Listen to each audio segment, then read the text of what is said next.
This is your LMAX Exchange technical update for Wednesday, November 23rd, 2016. Euro dollar. So the euro remains pressured to the downside. The market is now trading just off that critical multi-year base from 2015 at 104.63, and a retest of that level is now forecast. At this point, look for any rallies to be very well capped ahead of 109. Sterling dollar. So cable is confined to a consolidation off its recent 31-year low, and while the market holds below 127.96, a previous base, the overall pressure remains firmly on the downside with risk for a retest of that 31-year low down around 120. Dollar yen. So dollar yen is trading up to some critical resistance at 111.45. At this point, though, with daily studies highly extended, there is risk for a pullback, a corrective pullback in the sessions ahead. Look for additional upside to be limited to the 112 area, with a greater risk for a pullback potentially back towards the 107.50 area. At this point, though, the pressure does remain on the top side, and dips should be very well supported as the structure is shifted to more bullish formation. Euro Swiss. Euro Swiss is trading to the downside over the past several weeks, with the market breaking down below a key range. This puts the pressure back on, the focus back on a retest of the 2016 base at 106.24. Look for any rallies here to be very well capped ahead of 108.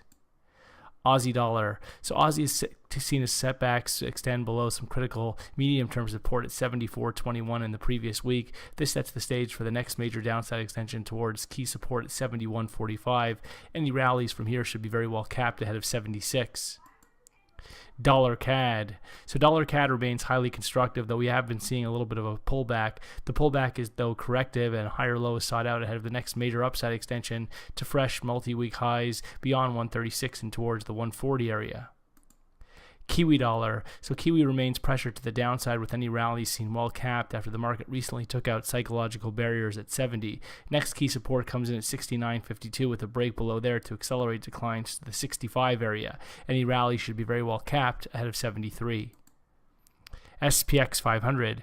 The S&P 500 is traded up to a fresh record high this week beyond 2200, taking out the previous record high that was just shy of 2200 from back in August. At this point, it will be interesting to see if this market is looking to put in another top up here for a potential double top on this daily and even the weekly chart, or if the market's looking to break out and extend gains further up towards 2300. Though we would need to see a break back below 2100 to put the pressure back on the downside. Gold. So gold has seen some setbacks over the past few weeks and several days. The market is now trading down to some critical support at 1200, but ultimately the market should be very well supported into this 1200 figure in favor of the next upside extension back towards a retest of the 2016 high at 1375. Really, only a close below 1200 would compromise this constructive outlook for gold.